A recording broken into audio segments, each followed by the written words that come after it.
Overall గా science and technology వల్ల మనకు ఎక్కువ మార్కులు పొందాలంటే అభ్యర్థి ఏ విధంగా స్టార్ట్ చేస్తే బాగుంటుంది సార్? ఎస్ఎన్టీకి సంబంధించినటువంటి కాన్సెప్ట్ లో first thing is basic knowledge కొంత ఉండాలండి. ఓన్లీ కరెంట్ మాత్రమే చదివితే అభ్యర్థికి బేసిక్స్ మిస్ అవుతుంది. కొన్ని 2 to 3 క్వశ్చన్స్ బేసిక్స్ మీద అడుగుతున్నారు, బయాలజీ బేసిక్స్ మీద. ఫర్ ఎగ్జాంపుల్ విటమిన్స్ మీద కావచ్చు, హార్మోన్స్ మీద కావచ్చు, డిసీజెస్ మీద కావచ్చు, క్రిస్పర్ కాస్9 టెక్నాలజీ మీద కావచ్చు. అంటే basics 9th 10th biology books చదువుకోవడం ఇంపార్టెంట్.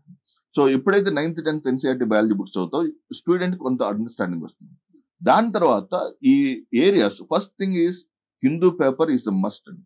ఇప్పుడు ఏ కాంపిటేటివ్ ఎగ్జామ్ కి ఇవ్వనంత ప్రాధాన్యత, యూపీఎస్సీలో ఏ సబ్జెక్ట్ ఇవ్వనంత ప్రాధాన్యత హిందూ ఎస్ఎన్టీకి ఇచ్చింది.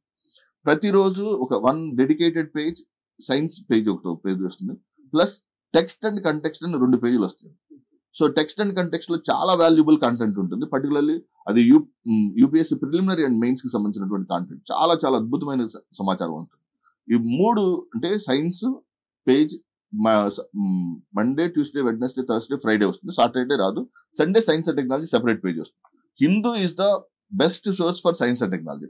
ఓకే, 1 year పాటు కనుక లేదా 6 months, రానున్న 6 months కనుక హిందూలో ఉన్నటువంటి science page, text and context page అభ్యర్థి తరోగా ప్రిపేర్ అయితే ఒక ప్రాపర్ అండర్స్టాండింగ్ వస్తుంది. అండ్ దీంతో పాటుగా అభ్యర్థి ఒక అట్లీస్ట్ ఎలిమినేషన్ అయినా చేయగలుగుతారు.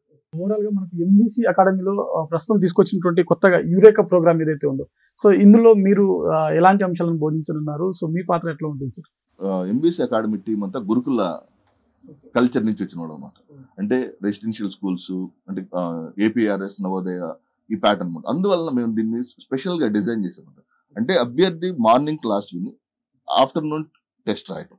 సో ఏ రోజు క్లాస్ జరిగి ఆ క్లాస్ కు సంబంధించినటువంటి డౌట్స్ క్లారిఫై చేసి ఆ రోజే టెస్ట్ రాసి, తద్వారా అతనికి సంబంధించినటువంటి ఒక రోజు ఇవాళ అతను పార్టికల్ ఫిజిక్స్ చదివాడు అనుకోండి, పార్టికల్ ఫిజిక్స్ మీద ఆ రోజు కంప్లీట్ కవరేజ్ వస్తుంది.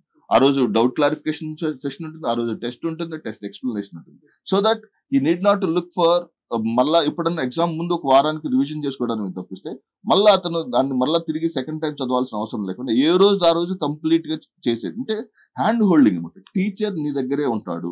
ఆ రోజు షెడ్యూల్ ఏదైతే ఉందో ఆ సబ్జెక్ట్ ని పూర్తి స్థాయిలో అందించే విధంగా దీంట్లో టాపిక్ ఎంబీసీ అకాడమీలో 20 డిజైన్ చేయడం జరిగింది.